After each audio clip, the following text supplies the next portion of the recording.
No ar, Faixa Livre, rádio jornalismo de verdade, a informação de primeira qualidade, a interpretação e os comentários das notícias, entrevistas, o contraditório.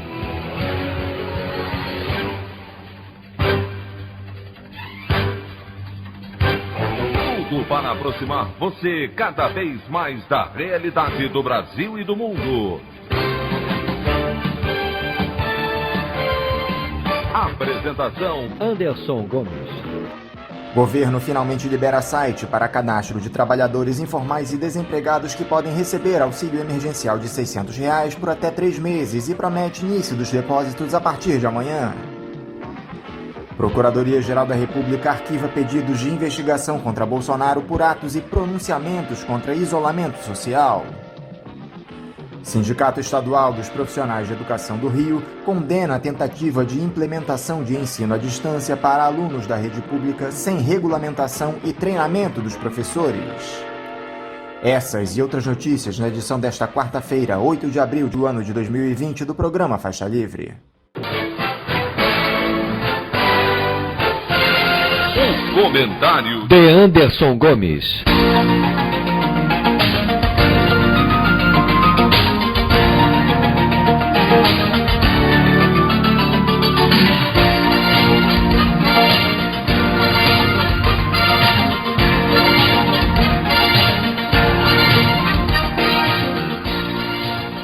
Bom dia, ouvintes.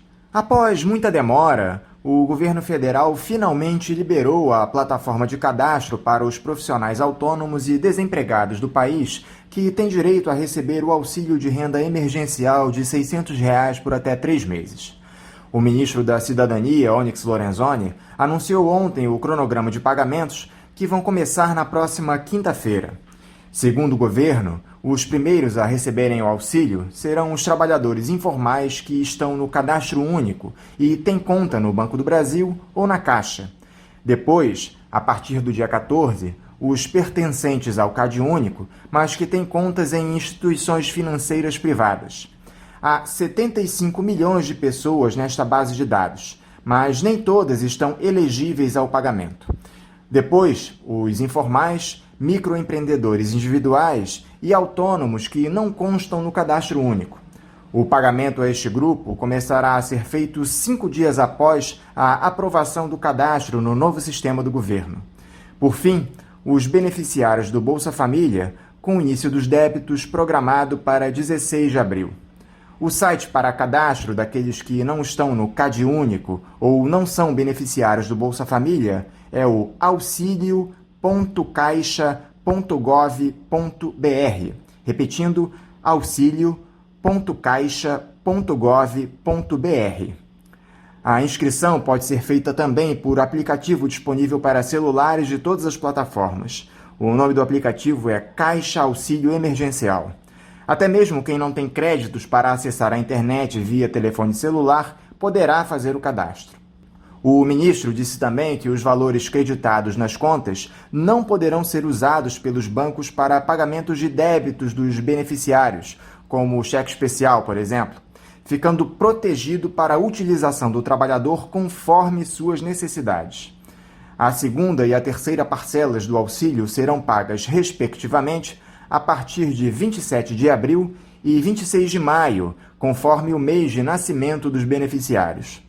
Todos sabemos que essa medida é absolutamente insuficiente para dar conta da perda de renda dos trabalhadores, ocasionada pelo necessário isolamento horizontal por conta da pandemia do novo coronavírus. Mas é pelo menos um respiro neste momento em que já há milhares de pessoas passando fome pelo país. Resta saber se haverá alguma outra medida de amparo do Estado àqueles que se encontram em situação desesperadora. Ao que tudo indica, apenas os que estão no andar de cima receberão benesses para salvar seus negócios, especialmente os banqueiros.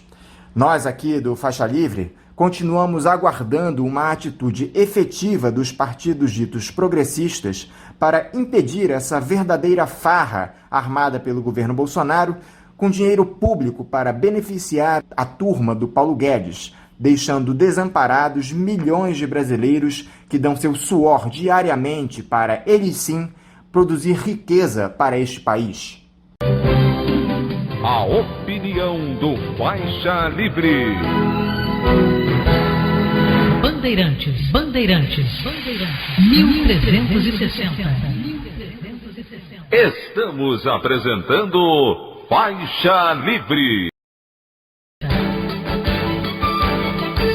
Voltamos a apresentar Faixa Livre.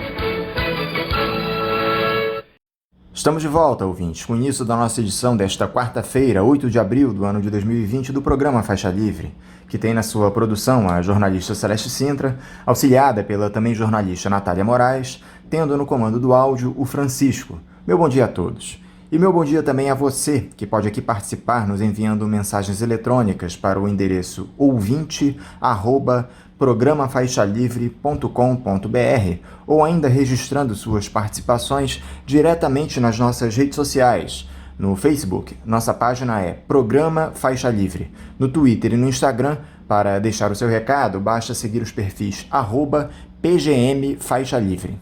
Lembrando que as participações por telefone estão inviabilizadas, pois durante o período da pandemia do novo coronavírus, o nosso programa está sendo gravado no dia anterior à sua veiculação. Pedimos desculpas aos nossos ouvintes que costumam interagir conosco desta forma, mas foi a maneira encontrada pela equipe do Faixa Livre para mantê-los informados sobre o que acontece no país e no mundo com nossa visão crítica e, ao mesmo tempo, preservando a saúde dos profissionais que levam o programa ao ar. O Faixa Livre pode ser acompanhado também pelo nosso aplicativo para celulares com sistema operacional Android. O nome do aplicativo é Programa Faixa Livre. Os ouvintes também têm acesso à transmissão pelo nosso site, o www.programafaixalivre.com.br, ou pela página da Associação de Engenheiros da Petrobras, a AEPET, uma das nossas entidades patrocinadoras, no www.aepet.org.br. Para quem perdeu alguma das edições ou quer ouvir novamente Faixa Livre, os áudios das entrevistas e editoriais estão disponíveis no nosso podcast, nos aplicativos Spotify, Deezer e Castbox.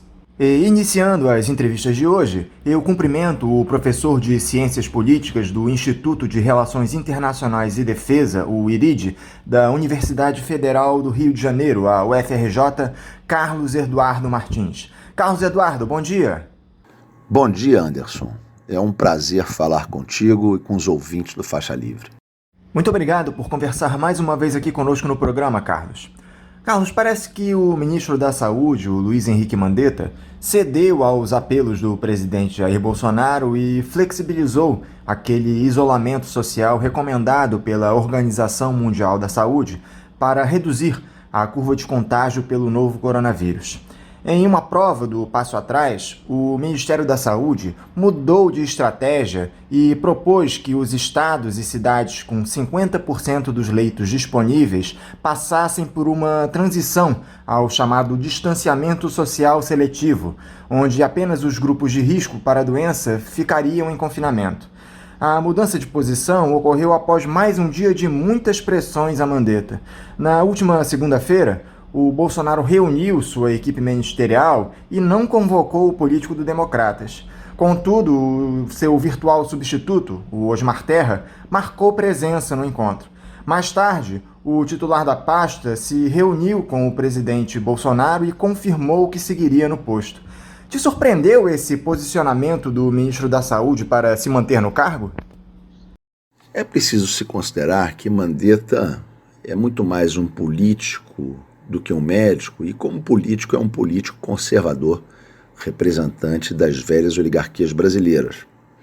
Mandetta, em 2016, votou pelo golpe de Estado contra a presidente Dilma Rousseff, e como secretário de Saúde no governo do Mato Grosso do Sul, ele foi denunciado por fraude em licitação, tráfico de influência e Caixa 2, tendo parte dos seus bens bloqueados pela justiça.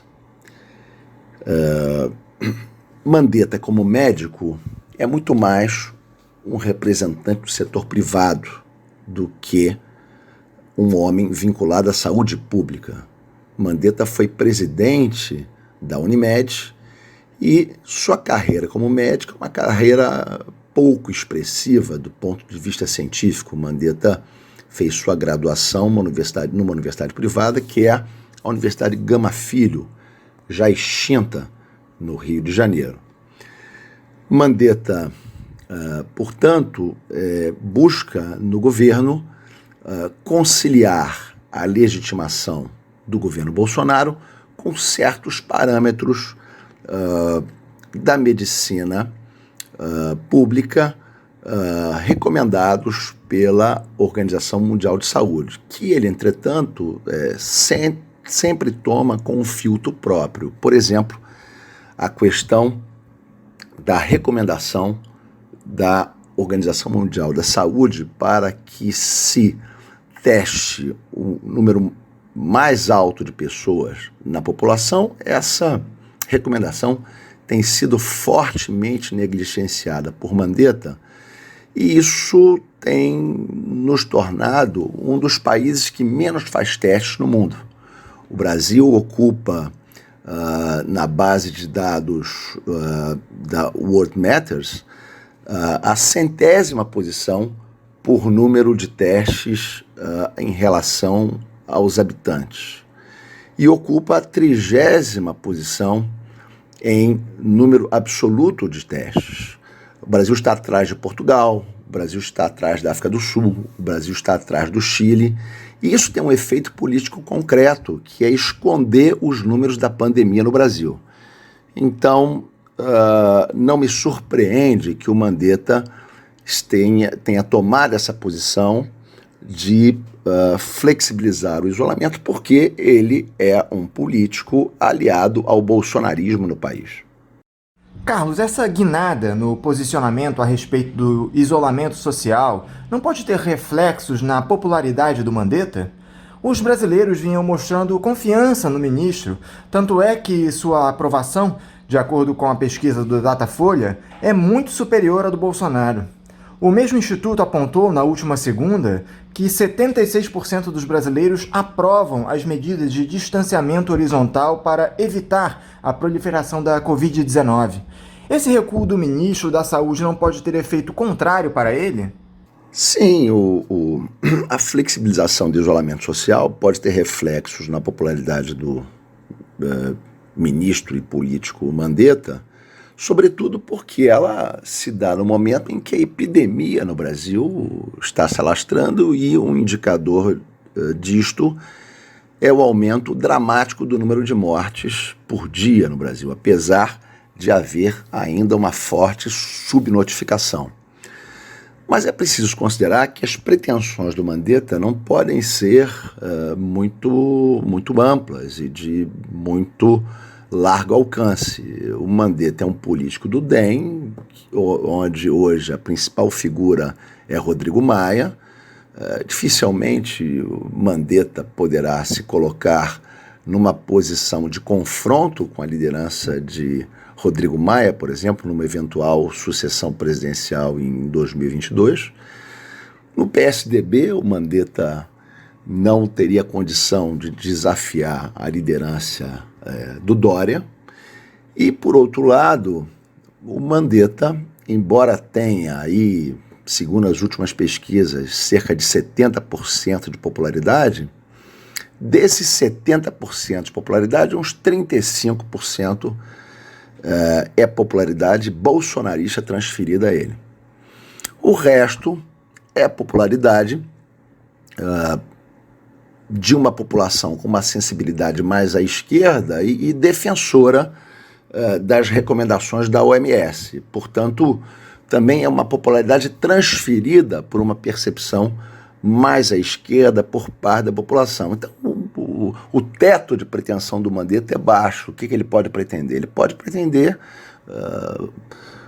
renovar o mandato dele de deputado federal, ele pode pretender talvez ser senador por Mato Grosso ou governador de estado. É o máximo que o Mandetta pode atingir na carreira política por enquanto. Fato é, Carlos, que há uma disputa política aberta em Brasília.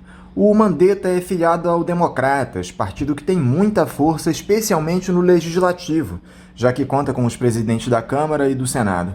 Os aliados do ministro pediam para que ele desistisse de deixar a pasta da saúde, mas nesse cálculo político, não seria mais vantajoso para o DEM que o Mandetta mantivesse seu discurso em oposição ao do presidente, o que eventualmente poderia provocar a sua demissão, entregando o Bolsonaro ao escrutínio coletivo na expectativa de que ele ampliasse seu desgaste junto à opinião pública?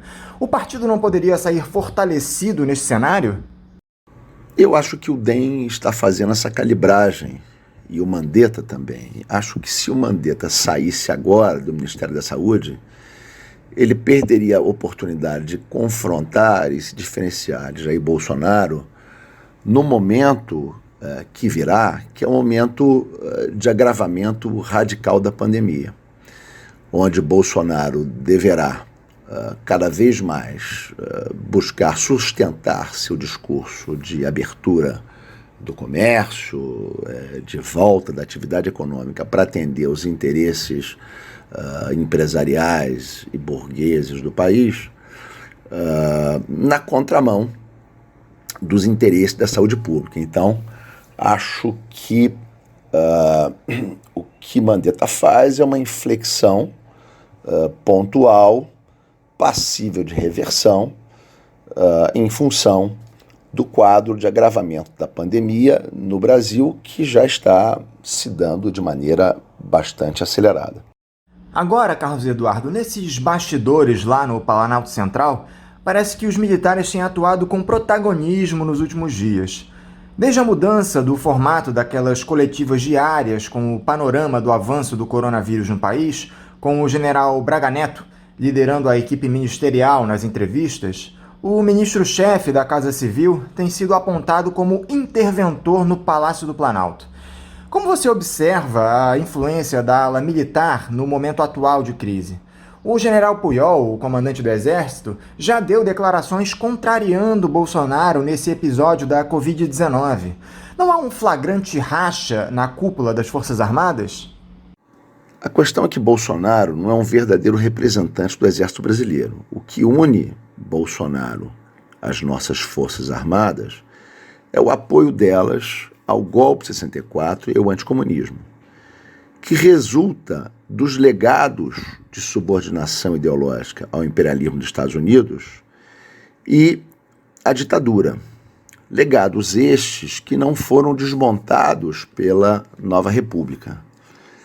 Bolsonaro é um homem que foi expulso do Exército e que, portanto, não tem vínculo com algum dos seus compromissos essenciais, como é o compromisso da defesa nacional e da garantia da segurança interna, que estão fortemente vinculados à saúde pública. Bolsonaro, ele é um homem vinculado ao empresariado brasileiro. Ele é um homem oriundo da pequena burguesia, ele é um alpinista que busca saltar dessa condição pequena burguesa para fazer grandes negócios com o capital internacional através do Estado brasileiro. Então, acho que essa contradição entre forças armadas que estão vinculadas por missão à defesa nacional e um homem que foi expulso do Exército e que, na verdade, é um fiador da entrega do nosso país aos interesses transnacionais associados ao grande capital interno, acho que essa contradição deve se aprofundar nesta conjuntura. Mas essa divisão entre os militares pode beneficiar ou prejudicar o Bolsonaro? Certamente prejudica, e nós possivelmente observaremos um distanciamento entre duas alas das Forças Armadas, uma ala representada pelos militares da reserva, que é uma ala mais ideológica, vinculada ao bolsonarismo e a essa subordinação ao imperialismo dos Estados Unidos, e outra ala que representa os militares da ativa, preocupados com os problemas concretos brasileiros. É importante tomar em consideração que grande parte dos contingentes do Exército são oriundos de setores populares, que são altamente vulneráveis a essa pandemia do Covid-19. Portanto, entre as preocupações dos militares da ativa está a preservação da saúde e da moral dos contingentes do Exército Brasileiro e de todas as nossas forças. Já o Supremo Tribunal Federal vem se mostrando vigilante neste cenário. O ministro Alexandre de Moraes questionou o Bolsonaro a respeito das medidas no combate ao coronavírus e, na segunda-feira, o Gilmar Mendes afirmou que o STF não deve validar iniciativas do governo que contrariem as recomendações da OMS. Na sua avaliação, Carlos, a Suprema Corte Brasileira tem desempenhado um papel correto no controle do Poder Executivo durante a pandemia? Sim, o STF tem tido um posicionamento relativamente correto frente às outras instâncias do poder público quanto à questão do combate à Covid-19.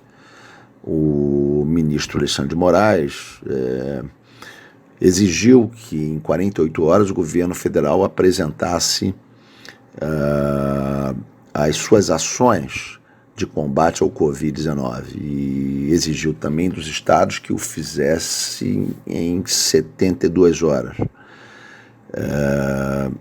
O ministro Gilmar Mendes declarou que qualquer ação governamental poderia ser objeto de questionamento do STF caso violasse as recomendações da OMS. O ministro Gilmar Mendes, inclusive, mencionou que seus autores poderiam ser responsabilizados juridicamente e criminalmente caso estas ações resultassem em prejuízo da saúde da população brasileira. E, finalmente, o ministro Lewandowski colocou limitações à medida provisória 936, que pretendia, em muitos casos, adotar a suspensão do contrato de trabalho, a redução da jornada de trabalho e do salário sem a anuência do sindicato. O ministro Lewandowski colocou que é absolutamente imprescindível nessa situação de emergência a anuência, a concordância dos sindicatos para que isso se efetive. É preciso ver, entretanto, como é que o sistema judiciário vai responder concretamente às possíveis violações da defesa que o STF tem feito das recomendações da OMS para garantir a população brasileira contra o Covid-19 e as recomendações de defesa do texto constitucional. É preciso ver como é que o Poder Judiciário, na prática, vai operacionalizar essas possíveis violações dessas diretrizes emanadas do STF. Agora, Carlos, se os atores dos poderes instituídos têm trabalhado, me parece que a oposição permanece quieta. Além de algumas tímidas iniciativas no âmbito do legislativo para minimizar os estragos das medidas que supostamente ofereceriam amparo à população durante a Covid-19, houve um abaixo-assinado dos líderes da esquerda pedindo o afastamento de Bolsonaro, no qual, aliás, a principal figura do dito campo progressista, o ex-presidente Lula, não foi signatário. Como você avalia o posicionamento da esquerda neste momento? De fato, a esquerda e a oposição brasileiras têm apresentado um nível de enfrentamento muito inferior ao de agressividade que a coalizão neofascista neoliberal tem exibido no comando do Estado brasileiro. Isso se revela em várias dimensões. Por exemplo, na falta de crítica à política econômica desse governo. As críticas são ainda muito limitadas. Por exemplo, é absolutamente impressionante que boa parte da nossa esquerda tenha considerado aceitável a renda mínima universal de R$ 600 para os trabalhadores informais. Renda mínima essa que é cerca de 60% de um salário mínimo, considerado muito insuficiente para atender às necessidades dos trabalhadores brasileiros, segundo os critérios do DIEESE. Da mesma forma, poucos jogaram luz sobre as consequências do PL 1020, que abre a possibilidade de uma intervenção sem limites do Banco Central para sustentar bancos, empresas e acionistas no mercado de capitais, nos mercados financeiros e de pagamentos. Então, o que o governo Bolsonaro realiza com o seu pacote econômico aí, possivelmente em torno de 10% do PIB, é uma enorme transferência de recursos para bancos, empresas e acionistas.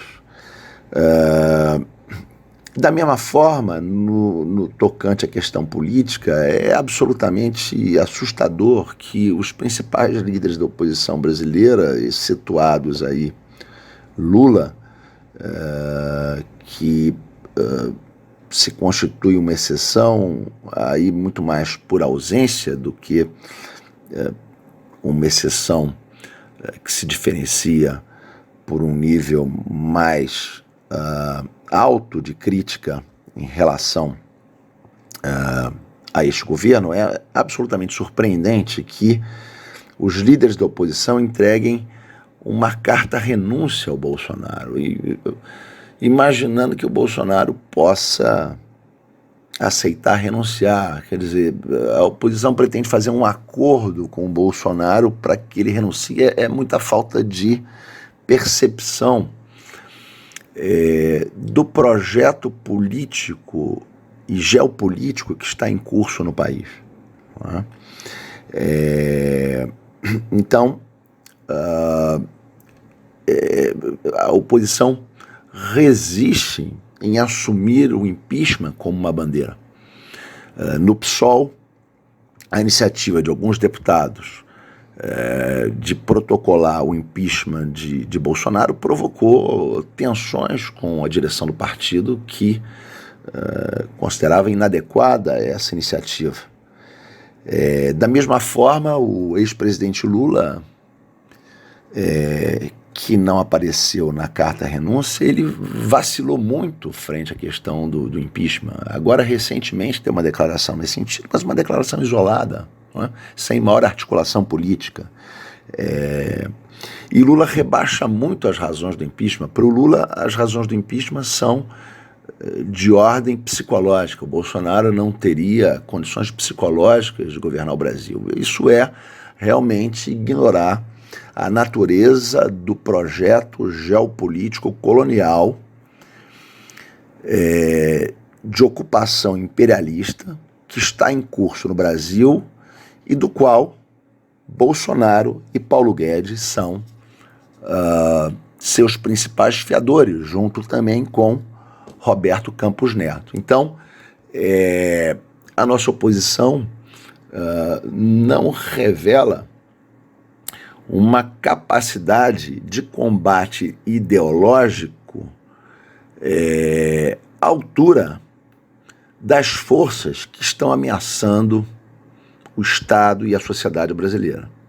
Me parece que os aliados do bolsonarismo adotaram uma postura que nós aqui do Faixa Livre cobramos há anos da esquerda. Um grupo de cerca de 100 pessoas cercou a sede da Rede Globo em Brasília com carros de som e tudo, bradando pelo fim do isolamento social. Afora os posicionamentos treslocados desse pessoal, não está faltando na esquerda uma militância com esse engajamento, Carlos? De fato, essa ultradireita está fazendo que a esquerda, sob hegemonia petista, não fez, não é? Que é um combate ideológico. A esquerda petista adotou uma posição liberal, institucionalista, que marcou também hegemonia nas ciências sociais e que defendeu a tese de que a luta de classe era coisa do passado, que nós tínhamos uma coesão institucional forte o suficiente para dizer que a democracia no Brasil era uma realidade madura. Buscou-se, portanto, promover a conciliação com as elites ao invés da confrontação com as estruturas de poder do Estado brasileiro. E o que se viu, na verdade, foi muito mais um combate retórico da esquerda petista em relação a essas estruturas econômicas, políticas, midiáticas, do que um combate efetivo. Por exemplo, no caso do monopólio midiático, o que houve foi basicamente uma guerra fria, não é, que o PT buscou promover com esses monopólios. Não é? O PT reclamava, fazia muitas frases retóricas, muitas críticas, mas efetivamente não impulsionava nenhuma alternativa aos monopólios midiáticos brasileiros. Nunca se criou aqui uma TV pública de grande alcance, nunca se pretendeu introduzir a Telesur como uma TV aberta, a qual a população brasileira poderia ter acesso. Então, tudo isso nos desarmou ideologicamente para o combate com essas estruturas de poder. No campo das universidades, impressiona o nível de financiamento às universidades privadas que os governos petistas fizeram. Financiamento que frequentemente não produziu nessas universidades um padrão de ensino e conhecimento que impulsionasse a formação cidadã crítica, que impulsionasse a pesquisa científica. Agora nós estamos vendo que as universidades empenhadas no combate à Covid-19 são todas universidades públicas. A universidade privada não está fazendo nada nesse sentido. Outra questão também foi a manutenção da financiarização da economia brasileira. Os governos petistas não enfrentaram, pelo contrário, o governo Dilma chegou a pagar, em 2015, cerca de 9% do PIB em juros, considerando que isso era inevitável para a sua governabilidade, o que se revelou um cálculo estratégico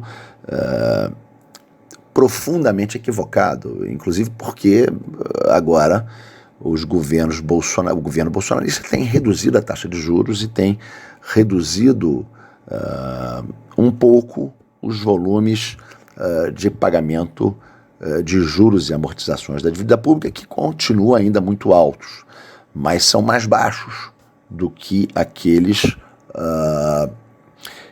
apresentados no governo petista, o que é absolutamente inacreditável para a esquerda. Então, de fato, a nossa esquerda ainda está tributária de uma concepção liberal institucional de poder, quando nós temos que nos dar conta que vivemos num país dependente, baseado na superexploração do trabalho, um país que está sob alvo de uma geopolítica imperialista muito agressiva dos Estados Unidos e que tem no seu passado uma herança colonial, que não desapareceu. Agora, se já não fossem poucos os problemas que o país atravessa, Carlos, o ministro da Educação, o Abraham Weintraub, resolveu piorar ainda mais esse quadro.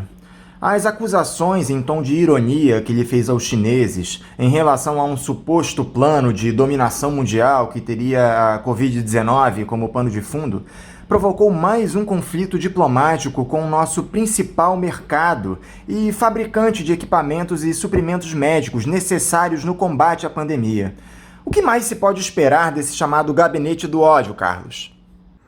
O Abraham Weintraub, ele é uma figura humana desprezível, medíocre e incompetente, que eu espero que algum dia seja responsabilizada pelas ações que vem cometendo no Ministério da Educação.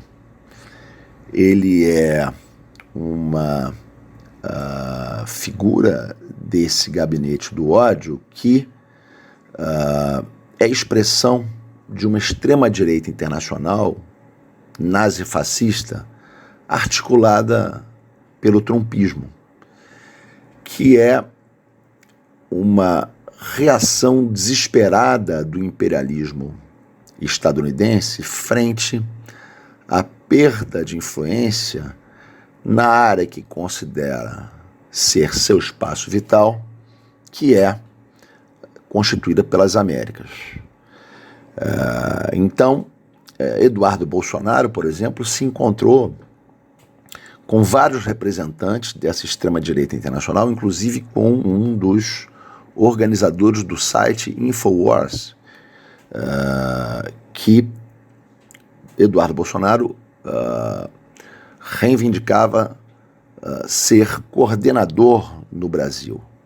Alex Jones é um homem claramente ligado a uma ideologia nazifascista.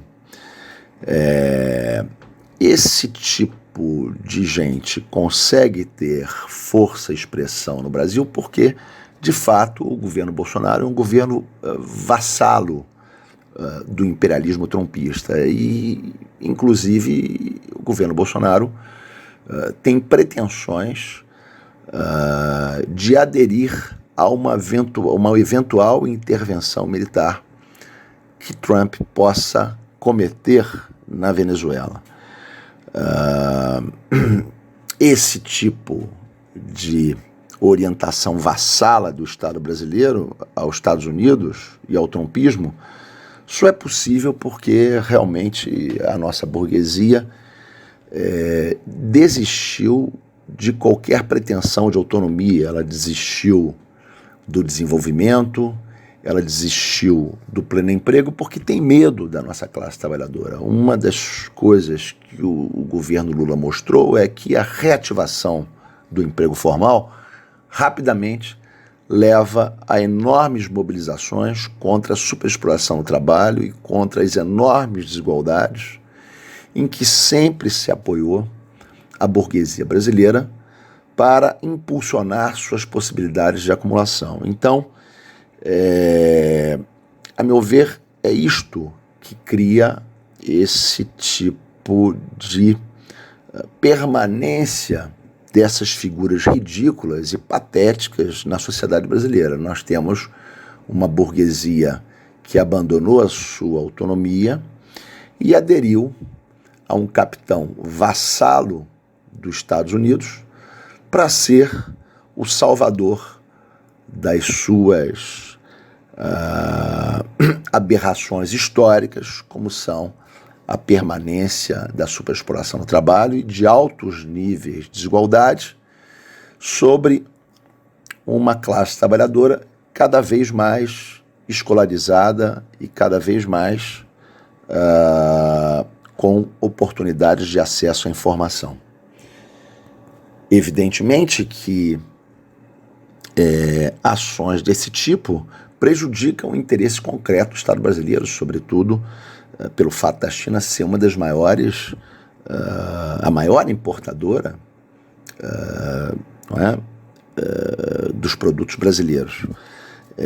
Mas é importante mencionar o grau de servidão ideológica que permeia a burguesia brasileira, inclusive o agronegócio. Para eles, o principal inimigo é a classe trabalhadora, é um suposto socialismo, eles buscam instrumentos de salvação e consideram ser o capitão Bolsonaro e o Trump os seus grandes garantidores. Essa ainda é a posição majoritária desses setores e acho que dificilmente haverá uma reversão significativa disso. Para encerrar, Carlos Eduardo, qual é a sua avaliação para o cenário geopolítico global depois que essa pandemia passar? Esse coronavírus pode antecipar a chegada dos chineses ao topo da pirâmide, ultrapassando os Estados Unidos? Sem dúvida alguma, após o Covid-19, teremos outra geopolítica internacional. Essa crise demonstra a enorme vulnerabilidade dos países capitalistas avançados para enfrentar problemas de saúde pública.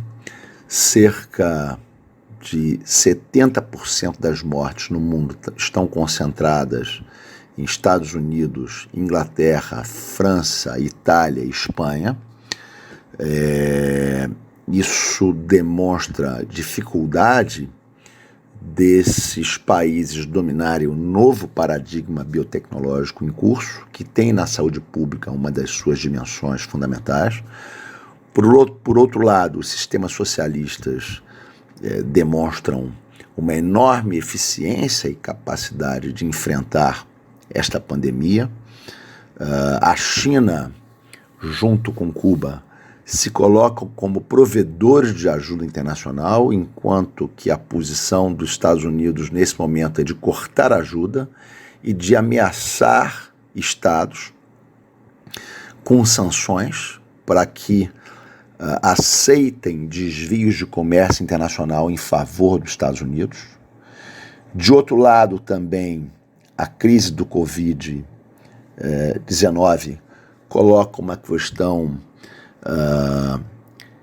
existencial e filosófica da maior importância, que é a questão da defesa da vida versus do fetiche da mercadoria. Os países socialistas estão se colocando decididamente em defesa da vida, enquanto que os governos capitalistas, sobretudo o principal governo capitalista dos Estados Unidos, tem se colocado em favor da defesa do fetiche da mercadoria. Então, tudo isso vai levar, pelo menos, a uma reorientação cultural e ideológica do mundo que levará a enfrentamentos com as forças sociais e econômicas que ainda estão prevalecendo no mundo de hoje. Acho que nós estamos num momento difícil, mas num momento que realmente é um ponto de virada em relação à hegemonia da globalização neoliberal, que foi absolutamente dominante nos últimos 30 ou 40 anos. Carlos Eduardo Martins, muito obrigado por abrir aqui as entrevistas do programa de hoje. Eu te desejo um bom dia e um abraço. Muito obrigado a você, Anderson. Muito obrigado ao Faixa Livre pelo convite. É para mim um grande prazer participar deste programa, que é um farol ideológico nesta longa noite que ainda vivemos na sociedade brasileira. Obrigado pelas palavras, Carlos, e mais uma vez pela sua entrevista. Conversamos aqui com Carlos Eduardo Martins. Ele é professor de Ciências Políticas do Instituto de Relações Internacionais e Defesa, o IRIDE, da Universidade Federal do Rio de Janeiro, a UFRJ. Voltamos a apresentar Faixa Livre. Estamos de volta, ouvintes, com a edição desta quarta-feira do programa Faixa Livre, e eu cumprimento agora o presidente do Sindicato dos Médicos do Rio de Janeiro, o SINMED-RJ, Alexandre Telles. Alexandre Telles, bom dia. Em primeiro lugar, queria saudar todos aqueles e aquelas que estão nos escutando, sobre esse tema tão importante que é essa pandemia do coronavírus. É um assunto que tem repercutido nas famílias, tem repercutido na sociedade, na mídia. tem sido alvo de várias polêmicas, né? Então, quero agradecer o convite para a gente estar conversando sobre isso. É um tema que tem preocupado também muito nós, enquanto profissionais de saúde, né, que estamos ali expostos na linha de frente, com compromisso sanitário, de cuidar das pessoas e, enfim, acho que vai ser um debate muito rico. Certamente teremos um diálogo importante e bastante proveitoso neste momento de crise, doutor Alexandre. Eu lhe agradeço mais uma vez. Alexandre, essa pandemia do novo coronavírus, algo absolutamente excepcional na história da humanidade, deixou as populações de todo o mundo muito amedrontadas. Temos milhares de mortos na Ásia, na Europa, nos Estados Unidos e aqui no Brasil a pandemia começa a se alastrar. Como o Sindicato dos Médicos classificaria essa Covid-19? Se justifica todo o alarmismo das pessoas diante da doença? Bom, o Covid-19 ele foi descrito nos últimos 2 meses do ano passado na China, né? Ele apresenta manifestações respiratórias, ele é transmitido pelas gotículas, enfim, enquanto a gente está falando, enquanto a gente está tossindo, né? Então, ele tem uma taxa de propagação muito alta, ele consegue infectar muitas pessoas. Então, isso é muito grave, né? Porque ele contamina muitas pessoas e 5% dessas vão precisar de leitos de terapia intensiva, né, com ventilação mecânica. E a gente sabe que a gente não tem leitos suficientes para todas essas pessoas. Alguns estudos mostram que ele tem uma taxa de letalidade, ou seja, das pessoas que são infectadas, que vão morrer, em torno de 3,8%. Isso na China, mas em cada país esse número ele tem variado, mas isso aumenta. Pessoas que têm doença cardiovascular, esse número chega a 10,5%, diabetes 7,3%, enfim, hipertenso 6%. Então a gente sabe que tem alguns fatores de risco e que, por exemplo, hipertensão e diabetes, eles têm são condições que têm uma prevalência considerável na população brasileira, né? Então não é alarmismo, né? A gente precisa tomar medidas para a gente conter a propagação desse vírus. O Imperial College de Londres, ele fez algumas modelagens, né, sobre justamente a propagação do coronavírus, né? Em cenários sem mitigação, a gente poderia ter... Mitigação são as estratégias de isolamento, de quarentena. A gente poderia ter mais de 1 milhão de mortes aqui no Brasil, né? Em cenários com distanciamento social, 627 mil. E aí, quando a gente tem uma supressão precoce, esse número desce para 44 mil. Então, não é alarmismo, é uma doença grave que a gente ainda não tem, não conhece totalmente a fisiopatologia dela, ou seja, como que ela infecta a nossa célula, quais são todas as manifestações. Então, melhores descritas as manifestações do sistema respiratório, mas a gente já sabe que tem manifestações em outros órgãos e sistemas. A ciência ainda está buscando também fármacos, né? A gente não tem nenhum remédio ainda que tem estudos robustos, com boas evidências científicas para embasear uma terapêutica, né? Então, a gente está agora numa fase de aprender também o que é doença. Isso torna ainda mais grave, né? Porque ela pode ter manifestações, repercussões, inclusive a longo prazo, que a gente inclusive desconhece no momento. Há alguns grupos de pessoas, Alexandre, que, pelos estudos das autoridades de saúde, correm mais riscos com a chegada da doença. Que seriam essas pessoas mais idosas, aquelas com doenças respiratórias ou outras comorbidades. Mas temos visto relatos de pessoas de todas as idades morrendo e que tinham uma vida considerada saudável. Por que isso acontece, Alexandre? Todos correm risco de ter problemas de saúde mais sérios ocasionados por esse vírus? Bom, a medicina não é uma ciência exata, né? Cada corpo, cada sistema imunológico, ele vai reagir de uma determinada maneira. Evidentemente, quem tem fatores de risco, como eu disse anteriormente, tem uma taxa de letalidade maior do que a população em geral, né? No caso, idosos, pessoas asmáticas, hipertensos, diabéticos, os pacientes oncológicos, pacientes que têm imunossupressão, eles têm uma possibilidade maior de vir a óbito, né? Por exemplo, a pessoa que tem uma doença cardiovascular, esse número tem 10,5% de taxa de letalidade. E na população em geral, menos de 4%. Mas, obviamente, a gente tem visto isso inclusive na nossa prática, nos relatos que a gente tem tido de colegas, né, diariamente. O vírus, ele infecta jovens, né, ele pode se manifestar de uma maneira grave. A gente tem, no município do Rio de Janeiro, pessoas com menos de 60 anos, inclusive com menos de 30 anos, que foram entubadas, né, em casos suspeitos e confirmados de coronavírus, né, inclusive com casos de óbitos que ainda estão em investigação, né, porque esses testes eles têm demorado a sair. Então, obviamente, não tem como dizer que o risco de uma pessoa jovem é o mesmo risco de uma pessoa que tem comorbidades e é mais velho, mas a pessoa que é mais jovem, ela não está isenta, não está livre de ter um desfecho complicado no caso de contrair o coronavírus. Então, é importante que toda a população ela adote essas medidas. E outra coisa, o jovem ele também pode ser um portador assintomático e vir a transmitir a doença para grupos de risco. Então, a adoção também pelos mais jovens de medidas de controle, de não se infectarem, é importante do ponto de vista coletivo, né? Além do ponto de vista individual, ou seja, cuidar de toda a população, um gesto de solidariedade. A principal estratégia da Organização Mundial da Saúde para evitar a proliferação da Covid-19 é recomendar o isolamento horizontal das populações. Isso, naturalmente, afeta diretamente as economias, já que muitas pessoas ficam impedidas de trabalhar. Por conta disso, alguns poucos governantes, como o presidente brasileiro Jair Bolsonaro, pressionam pelo fim dessa medida.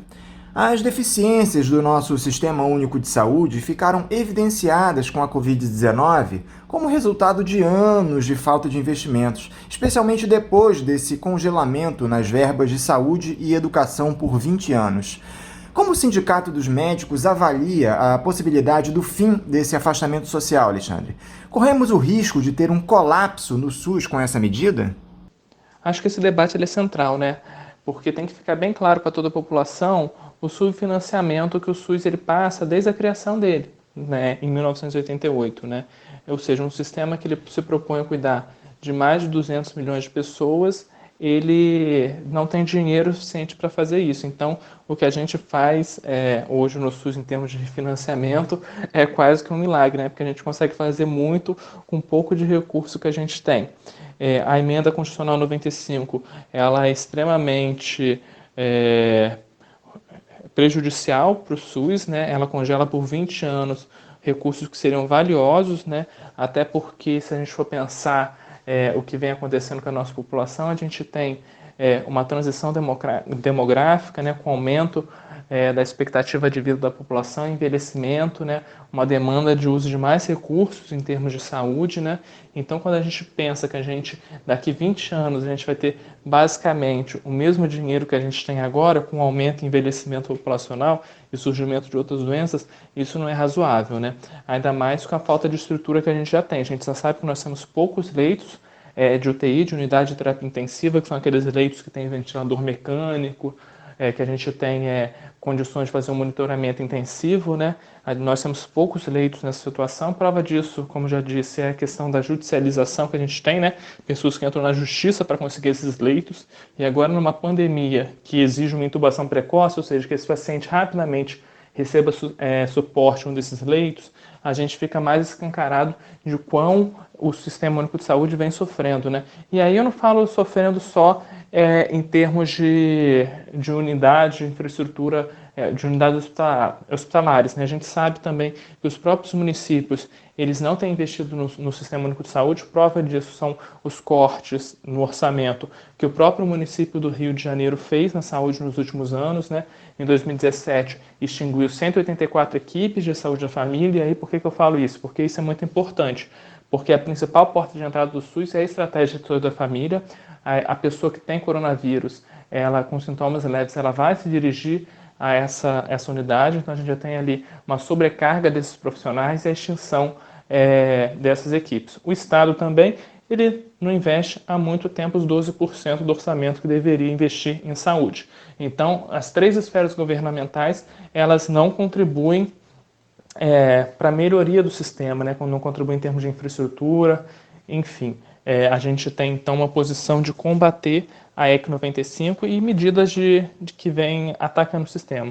Bom, a gente, então, dado esse quadro, né, de falta de leitos de CTI, de falta de leitos de clínica médica, mesmo com esses hospitais de campanha, a gente não consegue, caso a gente não tenha as medidas de isolamento, dar conta de prover assistência à saúde para toda a população, né? A gente tem visto na Itália, por exemplo, que os profissionais de saúde têm tido que escolher quem vai receber ou não esse apoio, esse suporte, né? Isso é uma coisa muito cruel, né? A gente tem, aí voltando para aquele estudo, né, que foi feito em Londres, a gente, caso não realize as medidas de isolamento, enfim, as medidas de mitigação, nós poderemos ter mais de 1 milhão de pacientes, né, necessitando de UTI, né, e mais de 6 milhões necessitando de hospitalização. Isso é uma sobrecarga muito grande para o SUS, já que a gente já tem uma escassez de leitos, a gente já tem uma limitação. Então é importante que essas medidas de isolamento, né, vertical, né, não sejam adotadas. A gente continue adotando as medidas de isolamento horizontal, ou seja, toda a população ela continue. O governo agora ele tem que ter responsabilidade, o presidente ele tem que citar do caos por meio das redes sociais, por meio dos pronunciamentos dele. O presidente tem que ter responsável agora de manter essas medidas, né? Temos visto nos últimos dias, doutor Alexandre, uma disputa aberta entre o presidente da República e o ministro da Saúde por conta desse isolamento horizontal. Parece que o Luiz Henrique Mandetta cedeu às pressões do Bolsonaro e deve autorizar a flexibilização desse afastamento nas próximas semanas, dependendo da situação de cada cidade. O ministro disse que houve um reposicionamento do governo. A principal autoridade de saúde do país, sendo desautorizada desta forma pelo presidente, prejudica de alguma forma a atuação dos médicos Brasil afora? Não passa uma imagem de descrédito aos profissionais da saúde, ainda mais em um momento onde pesquisas de opinião mostravam uma aprovação crescente do trabalho do ministro Mandetta? Bom, Bolsonaro tem demonstrado que ele prioriza muito mais a economia do que a vida das pessoas, né? Quando ele faz essa disputa com o Ministério da Saúde, ele está demonstrando justamente isso, né? Ou seja, eu quero salvar a economia e a vida das pessoas pouco me importa, né? Ou me importa menos do que a economia, salvar as indústrias, enfim. Isso é muito triste e preocupante. Esse reposicionamento que tem sido divulgado do Ministério da Saúde, enfim, isso é algo muito preocupante, né? Porque ele, mais do que ninguém, conhece a estrutura do Sistema Único de Saúde, sabe que a gente não tem capacidade. É muito ruim se o ministro da Saúde ele deixar de ter posicionamentos técnicos e passar a ter posicionamentos políticos, né? Porque isso certamente vai levar ao caos, vai levar ao aumento da infecção das pessoas e o que adianta a gente ter economia girando e a gente não ter as pessoas com saúde, as pessoas saudáveis, né? A gente precisa de cuidar agora para que todos tenham plena condição de saúde, enfim, de vida, né? Em relação às posturas também que vêm sido divulgadas, espero que o Ministério ele só autorize tratamentos, enfim, e que existam evidências robustas, né? A gente tem muita especulação em torno da hidroxicloroquina, enfim, isso é algo que tem sido debatido até pela comunidade científica, mas a gente ainda sabe que os estudos ainda são muito preliminares, né? E a gente tem visto o presidente fazer um forte apelo para tratamentos, enfim, não só a hidroxicloroquina, mas outros também, que não têm a comprovação da comunidade científica, ainda são estudos muito preliminares. Ok, nós estamos numa pandemia, né, e temos que dar respostas rápidas, mas é importante que a gente preserve também o método científico para dar qualidade, né? Alexandre, a baixa quantidade de leitos de UTI é um problema nacional. Aqui no Rio de Janeiro, no entanto, essa deficiência parece ser menos grave. Há uma quantidade de leitos por 100 mil habitantes superior a outras cidades onde o pico da doença se aproxima, como São Paulo e Ceará. O Rio de Janeiro está melhor preparado para lidar com o coronavírus, Alexandre? Os profissionais da saúde estão treinados para lidar com a doença? Acho que é importante a gente pontuar que a maior parte desses leitos de CTI, eles não estão localizados no Sistema Único de Saúde, né, no SUS, no setor público. Eles são leitos que estão no setor privado.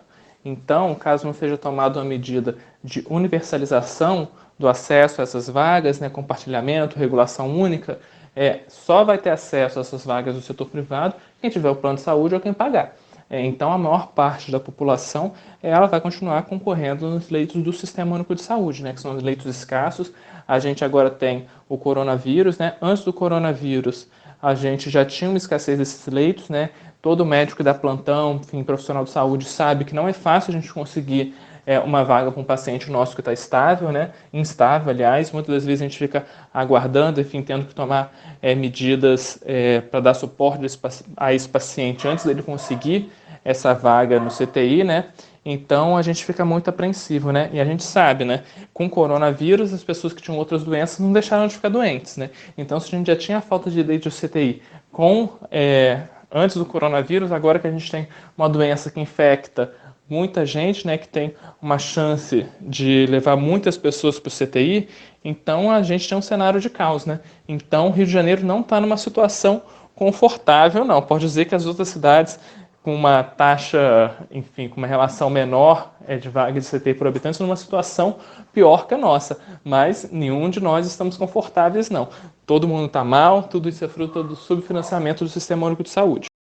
Agora, há uma clara deficiência na quantidade de insumos para os profissionais de saúde lidarem com a Covid-19, especialmente de máscaras hospitalares. Os Estados Unidos têm agido fortemente no mercado para garantir os carregamentos de materiais vindo da China, o principal fabricante do mundo desse equipamento. Como vocês têm lidado com isso, Alexandre? Há alternativas? Existe algum temor dos profissionais de saúde com essa falta de equipamentos de proteção individual? Essa situação de falta dos equipamentos de proteção individual, ela tem preocupado muito o Sindicato dos Médicos. Devido a isso, nós entramos com uma ação na Justiça do Trabalho, visando garantir que esses equipamentos de proteção individual, que são a luva, touca, máscara cirúrgica, máscara N95, avental impermeável, enfim, sejam fornecidos aos profissionais. A gente, atualmente, a maior parte das unidades elas têm, a gente ainda tem denúncias pontuais de unidades, tanto no setor privado quanto no público, que não tem um item ou outro, né, máscara ou álcool gel. Isso a gente tem tomado as medidas, porque isso é gravíssimo. Mas o que a gente tem visto que é igualmente grave é um contingenciamento desses equipamentos de proteção individual, ou seja, os profissionais não conseguem fazer a troca das máscaras, dos aventais, como preconizado internacionalmente pela vigilância sanitária, né? Isso coloca em risco os profissionais. Se a gente não tem equipamentos de proteção individual adequado ou em número adequado, a gente está num risco muito grande de ser exposto a esse agente biológico que é o Covid-19. Isso é extremamente preocupante, porque o profissional ele pode se infectar, pode manifestar ou não ser um portador sintomático, infectar outras pessoas, enfim, infectar a família, e aí a gente não consegue quebrar essa cadeia. Então, nesse momento, os profissionais têm sido extremamente dedicados, né, no cuidado à população do Rio de Janeiro. É importante que o setor público e o setor privado ele forneça equipamentos de proteção individual a todos, em número adequado, em quantidade suficiente, né, para que eles possam realizar as trocas necessárias. A gente vai seguir denunciando a ausência desses equipamentos. Outro problema, doutor Alexandre, é o insuficiente número de testes para detectar a infecção pelo novo coronavírus. A Organização Mundial da Saúde tem como um de seus lemas nessa pandemia teste, teste, teste. A baixa notificação no número de infectados pode dar uma falsa impressão de que a doença tem alcance limitado e incentivar a volta das pessoas à rotina? Bom, as projeções que nós temos é que o número de infectados, né, é de 7 a 10% maior, né? Porque a maior parte das pessoas não consegue fazer os testes, né? Muitos deles são portadores assintomáticos que continuam perpetuando essa cadeia de transmissão, então isso também é complicado. O Brasil ele não conseguiu se organizar de uma maneira a produzir em larga escala esses testes, né? Faltam os reagentes, enfim, isso é muito preocupante. A gente tem visto, e isso tem sido uma força, isso tem sido muito importante. É importante a gente ressaltar e valorizar as nossas instituições públicas de pesquisa, né? A Fiocruz, a UFRJ, enfim, outras instituições de São Paulo também têm sido muito importantes na produção desses testes. A gente sabe que são instituições que elas também foram muito atacadas pelo governo federal no último período, né? A gente tem que valorizar essas instituições, dar financiamento, produzir ciência com qualidade, que é o que elas fazem, né? E o governo ele tem que deveria investir, né? Construir laboratórios, enfim, ou até financiar dessas instituições que já produzem, para que a gente consiga ter uma produção maior desses testes. É importante a gente testar. A gente tem pacientes que são direcionados a hospitais que são referência de coronavírus, que ainda são casos suspeitos, não são casos confirmados. Então, esse paciente ele fica sujeito no próprio hospital se contaminar, né, já que do lado dele tem um paciente que é suspeito, mas que pode ser positivo e ele era negativo. Essa é uma situação sanitária muito grave. Então a gente tem que confirmar logo, até porque se a gente tem a confirmação de uma doença, a gente consegue tratar ela melhor, ter uma terapêutica melhor, o tratamento que é adequado, que é direcionado, enfim. Por exemplo, numa gripe comum, a gente não indica a intubação, que o paciente seja intubado de maneira precoce, no caso de uma insuficiência, mas isso já é preconizado no caso de uma dispneia, né? Mas no caso do coronavírus é indicado uma intubação precoce, então a gente muda as coisas de acordo com o protocolo. Se a gente consegue testar, a gente primeiro consegue gerar dados epidemiológicos robustos, né, para o combate à pandemia, para saber onde que a gente precisa direcionar esses recursos, né? A gente precisa saber que essas mortes, essas pessoas são realmente por coronavírus, para onde que a gente tem que mandar leito, para onde que a gente tem que mandar material, enfim. Isso a gente não consegue gerar dados epidemiológicos robustos se a gente não testa, né? A gente fica sempre no suspeito. E testar principalmente os profissionais de saúde, né? Que estão ali na linha de frente, muitos deles apresentam síndrome gripal, ficam apreensivos pensando que eles podem ter coronavírus, né? Dada a exposição que eles sofrem, mas não existe esse teste confirmatório assim disponibilizado para todos os profissionais também. Isso é algo que a gente tem que modificar. Até porque esse profissional é uma força de trabalho importantíssima, né? Se ele é testado e ele dá negativo, ele está numa síndrome gripal, mas sem ele melhora, assim que ele melhorar dos sintomas dele, ele sendo negativo, ele pode voltar a trabalhar. Caso ele seja positivo, ele vai ter que ficar na quarentena. Então a gente tem uma força de trabalho a menos ali, né? A gente já sabe que a gente já tem uma escassez, né? Então é importante fornecer esse teste a todos. Aqui no Rio de Janeiro, o prefeito Marcelo Crivella instituiu horários alternativos para o expediente na indústria e no comércio, visando, segundo ele, reduzir a lotação nos transportes públicos nos horários de pico. Mas o que se viu nos últimos dias foi um aumento vertiginoso na circulação de pessoas na cidade. Como o Sindicato dos Médicos classifica essa iniciativa do prefeito? A gente tem visto uma circulação muito grande de pessoas na rua, né? Até mesmo de serviços que não são essenciais, né? É importante que nesse momento a gente reforçar essas medidas de isolamento. As pessoas que não precisam sair, os serviços, os trabalhos não essenciais, eles têm que estar fechados, né?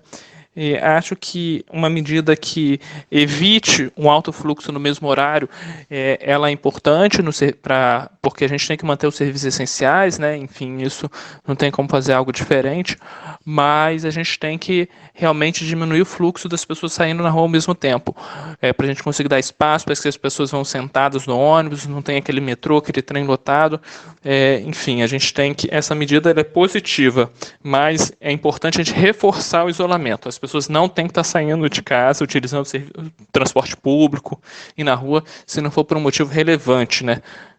Alexandre, o governador Wilson Witzel exonerou na última sexta-feira a subsecretária de Saúde, a doutora Mariana Tomasi. Há uma informação circulando de que essa exoneração teria ocorrido porque ela não concordou com a contratação da OSZ Saúde Eireli para gerir o Serviço de Atendimento Móvel de Urgência, o SAMU. Esse serviço era realizado pelo Corpo de Bombeiros com custo zero e com excelente qualidade. O governador, aproveitando a decretação de estado de emergência, teria contratado essa empresa sem licitação pelo valor de R$ 76.500.000. A secretária não teria concordado com essa medida e foi demitida. O Sindicato dos Médicos tem conhecimento dessa história? Vocês confirmam essa informação? Bom, o que eu posso dizer sobre Mariana é que Mariana é uma médica de família e comunidade, servidora concursada da Universidade do Estado do Rio de Janeiro, uma pessoa de qualidade técnica, que tem uma trajetória na administração do Sistema Único de Saúde antes da SES, né, antes de estar na Secretaria Estadual, tem uma história na coordenação do Complexo Regulador do município, na coordenação de área programática aqui no município, sempre uma pessoa ativa em defesa do Sistema Único de Saúde. Não sei os pormenores do que aconteceu para culminar esse afastamento dela, mas sei que é uma pessoa que tem compromisso com o Sistema Único de Saúde, com a administração pública, enfim, com a eficiência, né, e com um compromisso, pelo que eu conheço, de tentar prover uma assistência de qualidade para a população de todo o estado do Rio de Janeiro. Pelo menos esse sempre foi o histórico dela, e ela persistia assim, uma pessoa dialogada, uma pessoa aberta. Vejo com preocupação, acho que o Estado ele tem dialogado pouco com as entidades da sociedade civil, ele tem dialogado pouco com as entidades representativas dos trabalhadores, têm tomado decisões isoladas, né? E acho que é importante o Estado mudar essa postura. Para encerrar, doutor Alexandre, neste Dia Mundial da Saúde, qual é a mensagem que o Sindicato dos Médicos tem a passar para a população do Rio de Janeiro em um momento tão grave como esse? Bom, eu queria reforçar o que eu já tinha dito. O SUS, o Sistema Único de Saúde, é nosso principal patrimônio de todo o povo brasileiro nesse momento. É importante, quando a gente sai desse momento de pandemia, a gente continuar na defesa do nosso sistema, né, para que a gente tenha saúde de qualidade para toda a população do Rio de Janeiro. Nós, profissionais, nós estamos apreensivos, nós estamos com medo, mas nós temos um compromisso sanitário, um compromisso de prestar assistência, saúde de qualidade para toda a população. Nós vamos seguir nesse compromisso. É importante que os governos, que o setor privado, o setor público, eles forneçam equipamentos, né, insumos suficientes e adequados para que a gente consiga honrar o compromisso que a gente tem, né, sem nos expor também, né, a ficarmos doentes, né. Eles têm que ter responsabilidade em relação a isso, e a população em geral que nos ouve, eu peço para que mantenham as medidas de isolamento horizontal, ou seja, fiquem em casa. Se não forem trabalhadores de serviços essenciais, não saiam, não vão. Acho que a gente tem que ter agora, cada um fazer sua parte, né. Não adianta cada um ficar com pensamento individualismo, falando que tem histórico de atleta, né, e não pensar no próximo, que também tem um risco muito grande de se infectar e se propagar o vírus para outras pessoas. Então, é o momento da gente pensar não só sobre a ótica individual, mas sobre a ótica coletiva também, uma ótica de solidariedade, de ajuda.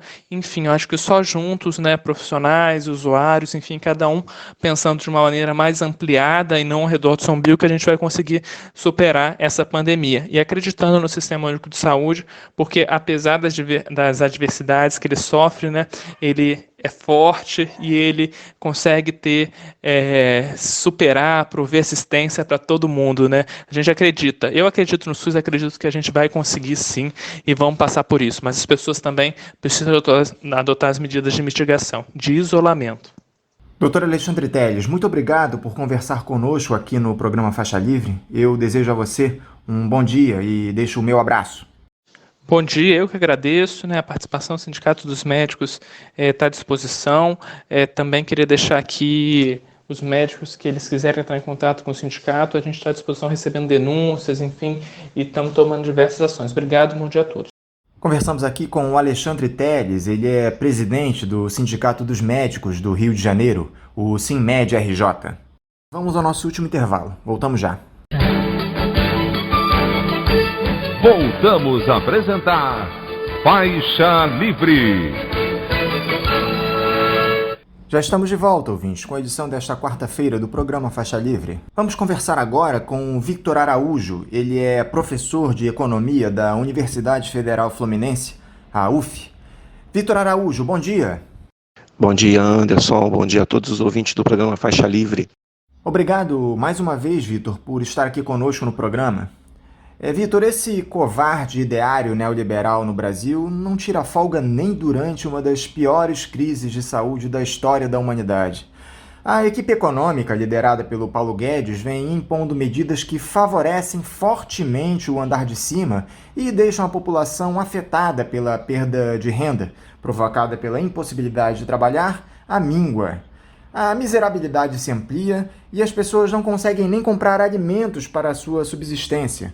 Enquanto isso, bancos e grandes empresários são agraciados com amplas iniciativas de salvaguarda para os seus negócios. Esse governo não tem o menor constrangimento em tomar essas iniciativas, ô Vitor? Pois é, Anderson, esse padrão não nos surpreende, né? Isso já é um padrão histórico que a gente observa no Brasil, né? Em que os setores mais bem representados no interior, na composição dos governos, do Congresso Nacional, são os setores que são primeiramente socorridos, né? Haja visto aí a demora do governo Bolsonaro em anunciar os programas de maior proteção para os trabalhadores, né? E quando a gente fala proteção, estou falando aqui de um sistema, de uma forma assim, bastante ampla, né? Porque a medida provisória que autoriza a corte de salários dos trabalhadores seletistas, na verdade, ela não protege coisíssima alguma, né? Os trabalhadores, né? Então, mas isso é o padrão, né? Até porque a gente também tem uma institucionalidade no Brasil, que eu acho que esse momento da pandemia também é importante para a gente também perceber como é que a gente foi construindo a nossa institucionalidade, né? O Banco Central tem muito mais capacidade de ação e flexibilidade, né? Enquanto que a política fiscal se encontra absolutamente amarrada, né? Então, os instrumentos pela política financeira, eles acabam sendo também, eles são mais facilmente anunciados também em razão dessa maior flexibilidade ou desse maior que tem a maior flexibilidade na política monetária, na condução da política monetária e política financeira, e o maior engessamento da condução da política fiscal, né? E de todo o conjunto de normativos que impede uma execução orçamentária mais eficaz, mais rápida, especialmente nesses momentos. Mas tem uma outra questão também,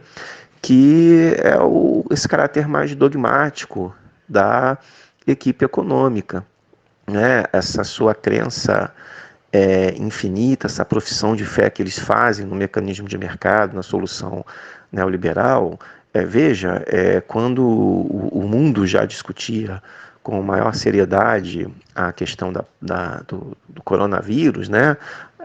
Quando ainda a OMS ainda não havia declarado uma pandemia, mas quando o coronavírus e a Covid-19 já se apresentavam como algo grave, um problema de saúde pública de grandes proporções, o secretário de Política Econômica, Adolfo Sachida, dizia que tem que fazer reforma, que a gente vai enfrentar o vírus fazendo reforma, né? E é o discurso também do Paulo Guedes, e na verdade é um discurso de toda a equipe econômica, né? De que as reformas vão resolver todos os nossos problemas. As reformas acabam sendo a cantilena, né? O remédio único para todas as soluções, né? E aí eles enfrentaram agora um enorme choque de realidade, né? Quando perceberam que de fato a gente vive uma pandemia, uma crise sanitária muito séria, que forçou a interrupção da atividade econômica em diversos setores e colocou diversos trabalhadores em condições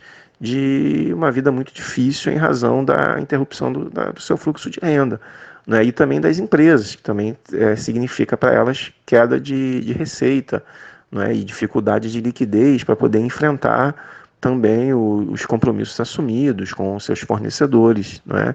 Então, é uma crise de proporções gigantescas para as quais esta equipe econômica não está preparada, porque, pelo seu caráter dogmático, essa crença no mecanismo de mercado, eles simplesmente desconhecem todo o leque de alternativas necessário para poder enfrentar essa crise. Eu estou falando da equipe econômica, mas é claro que isso é uma escolha do presidente Bolsonaro, né? Que, como não é surpresa para ninguém, o Bolsonaro não entende coisíssima nenhuma de economia.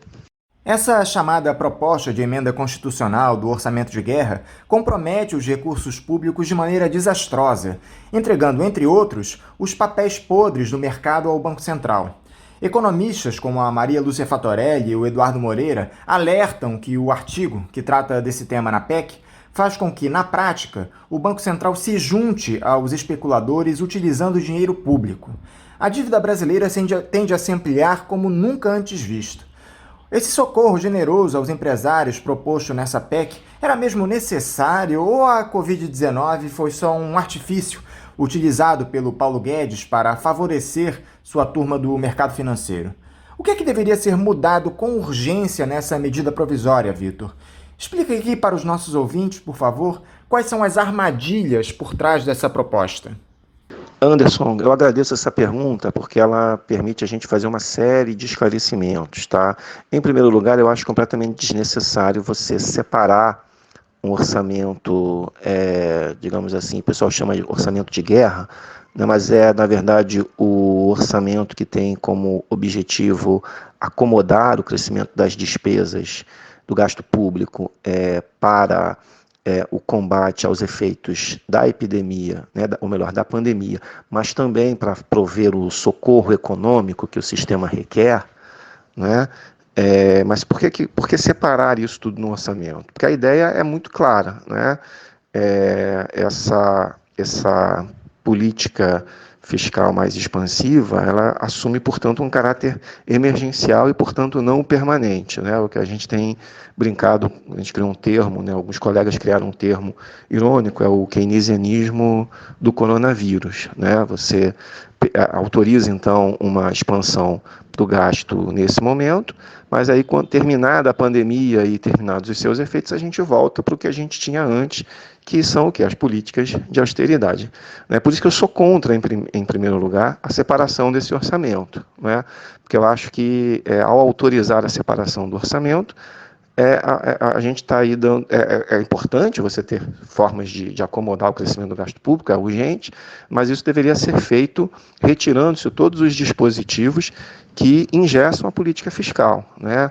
Eu me refiro à regra de ouro, que está lá, um dispositivo constitucional, eu me refiro à lei de responsabilidade fiscal, e todos os seus dispositivos que também amarram a política fiscal, especialmente a questão das metas de resultado primário e dos dispositivos que a lei prevê caso você perceba que essa meta não vai ser cumprida por surgimento de gastos extraordinários ou perdas de arrecadação, etc.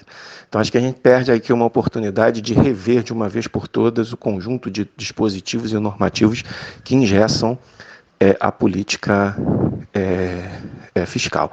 Agora, eu não tenho nenhum problema com o aumento do endividamento público, tá? Até porque eu não tenho outro jeito, tá, Anderson? Ou a gente, se você fizer aumento de gasto público e não puder se endividar, você não faz aumento de gasto público.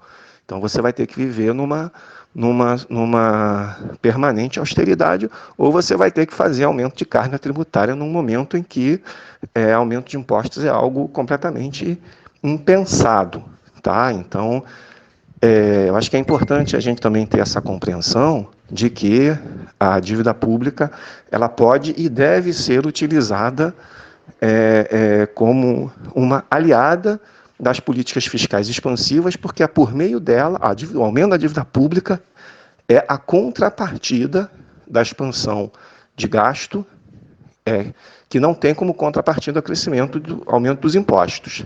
Tá? Então, se você vai ter déficit, você vai ter que acomodar isso no crescimento da dívida pública. Mas isso não é problema nenhum, porque é uma dívida pública em reais, uma dívida que vence em reais, que pode ser saldada em reais, liquidada em reais, né? Que é a moeda soberanamente emitida pelo governo federal, né? Então, na verdade, você não teria, a rigor, nenhuma limitação, né, do ponto de vista técnico-financeiro, do ponto de vista dessa dívida. Seria um problema se fosse uma dívida em dólares, né? Porque a gente não emite dólares, mas sendo uma dívida em reais, e especialmente tem que se ter os devidos cuidados, né, com relação aos prazos adequados, né, de emissão, de rolagem da dívida, as taxas de juros que remuneram, né? A Selic hoje é muito baixa, mas isso não quer dizer que necessariamente as taxas de juros nessa nova dívida vão convergir para os padrões baixos da taxa Selic, né? Então você tem que ter todo um cuidado na gestão da dívida pública. Se a gente tiver esses cuidados, a gente consegue acomodar perfeitamente o crescimento do déficit público, que vai ser realmente gigantesco e é necessário, né? Com o crescimento da dívida líquida do setor público. Tá? Isso dá para a gente acomodar. Está claro desde o início, Vitor, que a preocupação do governo não é com a manutenção dos empregos, é em minimizar os prejuízos para o empresariado. Essa medida provisória 960, que permite o corte de até 70% dos salários e a suspensão de contratos de trabalho por 3 meses, é o sinal verde para a derrocada definitiva da nossa economia e a chegada de uma profunda recessão. Será que o governo não percebe que diminuir o poder de consumo da população em um momento de grave crise amplia o rombo na economia? Exatamente, Anderson, isso aí que você disse. Cria dificuldades exatamente num momento de muita gravidade. Veja, essa medida provisória vai na contramão das medidas que têm sido adotadas por diversos outros países, especialmente na Europa. A Inglaterra, por exemplo, anunciou que o governo vai pagar os salários até 2.000 ou 2.500 libras, eu não tenho exatamente o número, né, que seria algo equivalente a 10 ou 12 mil reais, né, quando convertido, né? Então é uma forma de você incorporar maiores segmentos mais amplos dos trabalhadores. Porque onde é que está o grave erro aqui da medida provisória do governo Bolsonaro? Porque ela vai significar para todas as empresas que aderirem a esse dispositivo, né, e a gente está falando aqui de um universo de trabalhadores formais, ela vai significar perda de renda para todos, perdas maiores quanto maior for a faixa salarial, né? Você acaba protegendo ali quem está na faixa de um salário mínimo, né? E conforme o salário vai aumentando, as perdas vão sendo maiores, porque o seguro-desemprego é limitado a R$ 1.800, né? Então, e você não garante 100% do seguro-desemprego no caso da redução do salário, né? Quer dizer, então, na verdade, vai ter perda para todo mundo, e essas perdas são maiores para as faixas salariais maiores. Onde está o problema principal aqui? Vejam, a gente está falando de uma crise econômica que já está colocada, ela já existe, né? Todos os indicadores conjunturais já estão apontando uma queda muito substancial da atividade econômica no mês de março, e a gente está falando só, em março a gente só teve 15 dias, né? A quarentena começou na segunda quinzena, né? Então a tendência é que esses números piorem com o passar do tempo, e tudo indica que as medidas de quarentena e de isolamento social vão permanecer durante um tempo, vamos aguardar, mas a crise econômica já está colocada, né? O que o governo deveria ter como diretriz? Ele deveria ter como diretriz a necessidade de criar todas as condições para que, tão logo a quarentena acabe, né, tão logo a pandemia vá se mostrando sob controle e você puder fazer a liberação das pessoas de volta para as ruas, ele deveria tentar garantir que os níveis de produção e de renda convergissem o mais rápido possível para os níveis pré-pandemia, que também não estavam lá essas coisas, diga-se de passagem, né? Quando o Paulo Guedes diz que a economia estava decolando e aí veio o coronavírus, os indicadores de conjuntura no final de 2019 e dos 2 primeiros meses de 2020 não apontam para nenhuma decolagem não, tá? A situação estava bem difícil, né? Estava num nível bem letárgico, né? Um desempenho bastante modesto da atividade econômica. Mas ainda assim, diante da queda que vem depois da pandemia, o governo deveria tentar assegurar as condições para que, passada a pandemia e liberar as pessoas para irem para as ruas, tentar garantir que o nível de renda e de produção convergisse o mais rápido possível para os níveis pré-pandemia. Ora, como é que eu posso fazer isso? Eu tenho uma alternativa para fazer isso, que é o seguinte: preservar a renda de todos os trabalhadores. Ok, todos não dá, eu não preciso preservar a renda de quem ganha 20 mil, 30 mil, eu não preciso preservar a renda do cargo de gerente. Mas se você fizer um corte aí, vamos supor, de 10, 15 mil reais, mesmo na iniciativa privada, porque também é muito perverso, né, Anderson, você dizer que, eu preciso proteger os trabalhadores de rendas mais baixas, né, eu preciso proteger o operário, eu preciso proteger o caixa de supermercado, mas eu também preciso proteger o engenheiro, eu também preciso proteger o professor da rede privada de ensino, eu preciso proteger o profissional liberal, que também está... O profissional liberal vai entrar ali na informalidade, né? Mas eu também preciso dar uma proteção para o médico, para o advogado, eu preciso dar uma proteção para o jornalista, eu preciso dar uma proteção para todo um conjunto de trabalhadores de rendas médias e mais altas, mas que também dependem do seu salário para sobreviver. Quando você consegue garantir, né, a manutenção dos salários, quando você termina a quarentena, as pessoas estarão aptas a retomar o seu padrão de consumo pré-crise, né? Então, a saída da quarentena ela vai ser praticamente indolor, né? Você teve lá os prejuízos durante o período da quarentena, mas você consegue repor o mais rápido possível os níveis de produção e de renda pré-crise, rápido. Agora, quando você corta salário, o que vai acontecer?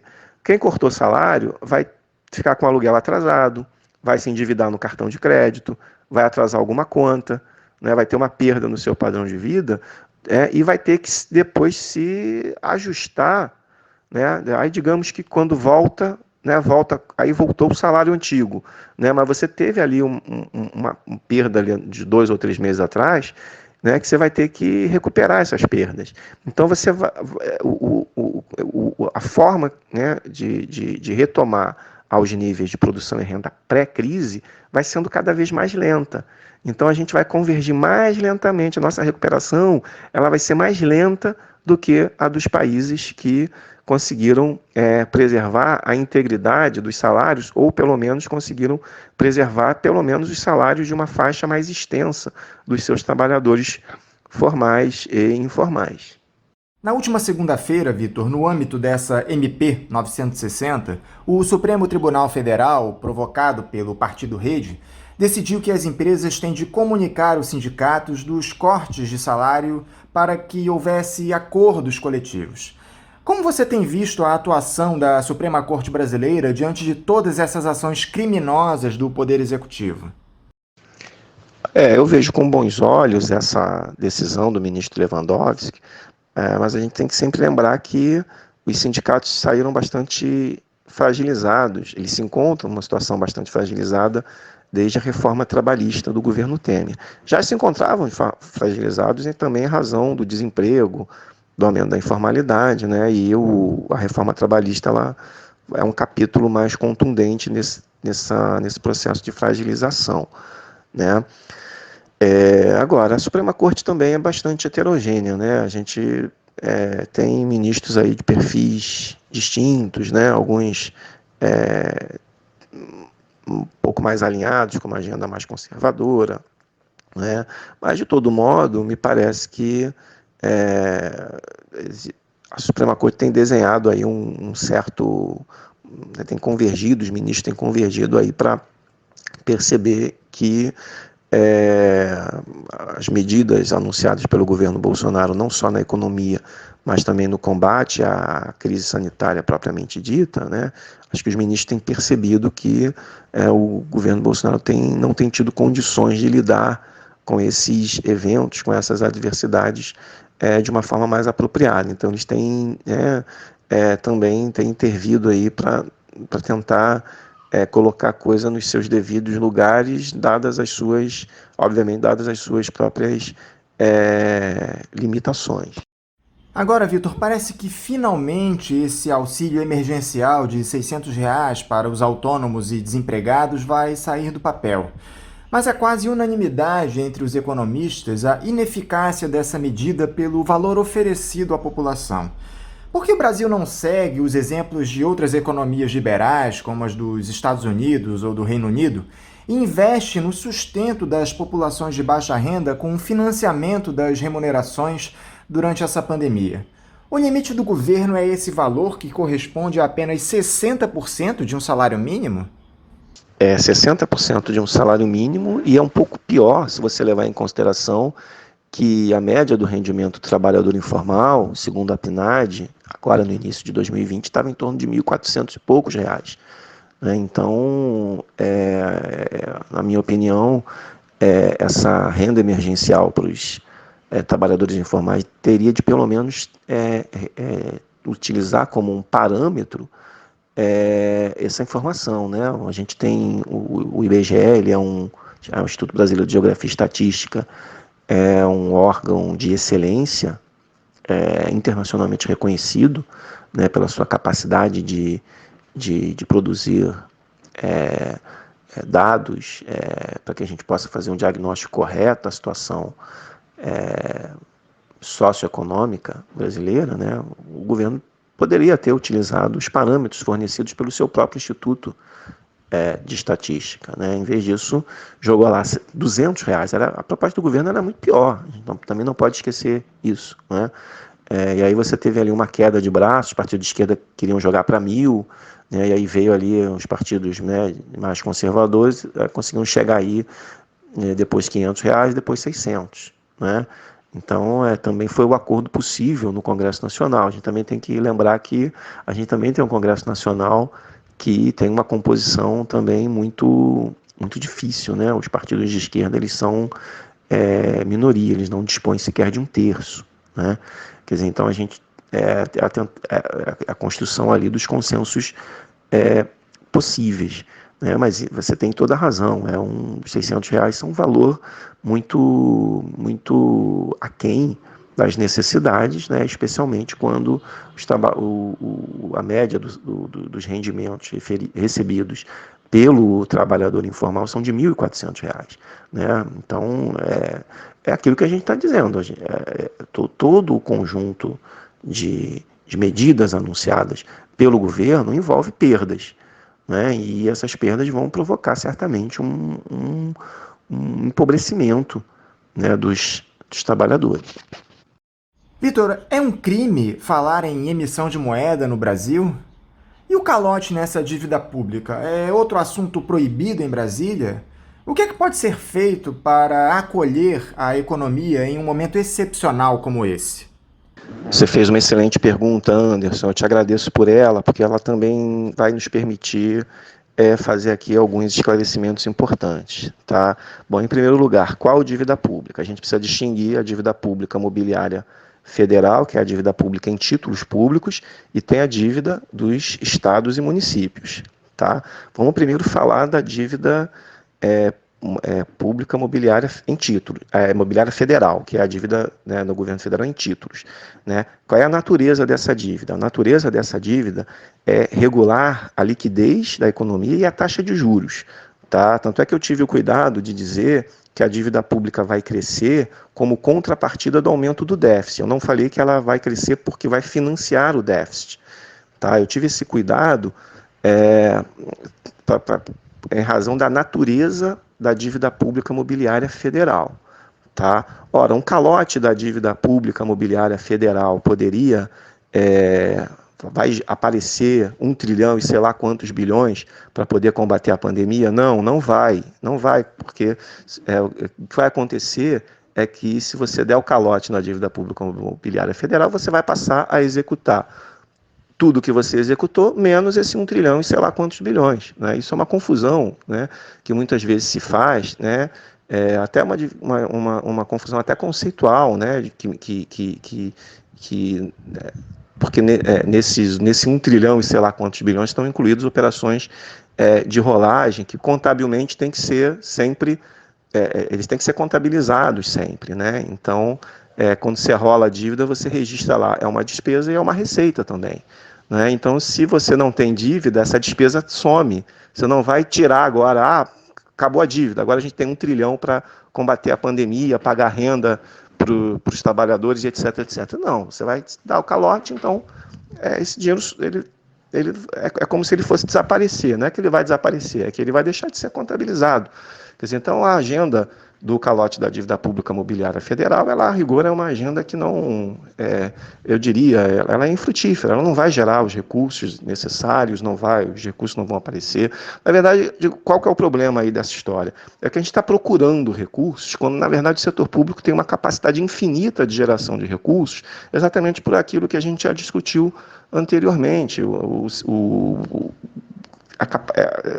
governo federal e suas instituições, o Banco Central, ele tem a capacidade de emitir soberanamente a moeda, que é o real, que é também a moeda denominada na nossa dívida pública. Então, a rigor, a gente não quebra na própria moeda. Então, a gente não tem limitação. Todas as limitações são dadas pelo conjunto de normativos que limitam a execução orçamentária. Então, é isso que a gente tem que combater. A gente tem que combater o teto de gastos, a gente tem que combater a regra de ouro, a gente tem que combater a lei de responsabilidade fiscal, porque são eles que amarram, são eles que impedem o crescimento do gasto público. Tá? É por aí que é essa agenda que a gente tem que construir, uma agenda que permita flexibilizar todos os normativos todos os normativos que engessam a execução orçamentária para a gente conseguir fazer a política fiscal que precisa ser feita, expandir os gastos públicos nesse momento, não só nesse momento, mas você ter uma política, você ter permanentemente toda uma institucionalidade que seja mais favorável a políticas fiscais que possam sustentar a atividade, o crescimento econômico, o desenvolvimento, etc, etc. E antes que alguém pergunte, e a inflação? Então quer dizer que a gente pode emitir moeda à torta e à direita e não acontece nada? Não, não é verdade. É o gasto público. Ele pode se expandir, tendo contrapartida, se você quiser, o crescimento da oferta de moeda e aí depois o crescimento da dívida pública, porque você precisa controlar a liquidez da economia, né?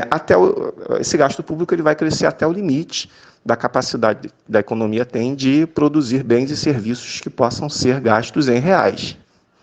Esse é o limite, digamos assim, real da política fiscal, né, da política de gastos públicos, né, e também da política monetária, porque elas se comunicam, né.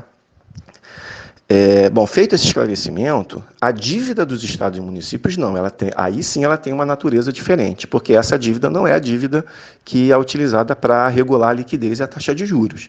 A dívida do governo federal, a dívida mobiliária federal, a dívida em títulos públicos do governo federal, é exatamente, e esse dispositivo, essa capacidade que ele tem de emitir moeda e de emitir uma dívida que vence na moeda que ele próprio emite, é que distingue o governo federal da dona de casa, né, que é aquele raciocínio que muitas vezes aparece lá no Jornal Nacional, né?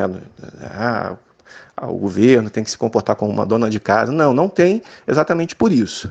Mas os estados e municípios não. Estados e municípios eles têm uma diferença, sim. Esses sim têm que se comportar como uma dona de casa, porque os estados e municípios não emitem reais. Então eles não têm capacidade limitada de crescer, de expandir seus gastos, expandir a oferta de moeda e emitir dívida.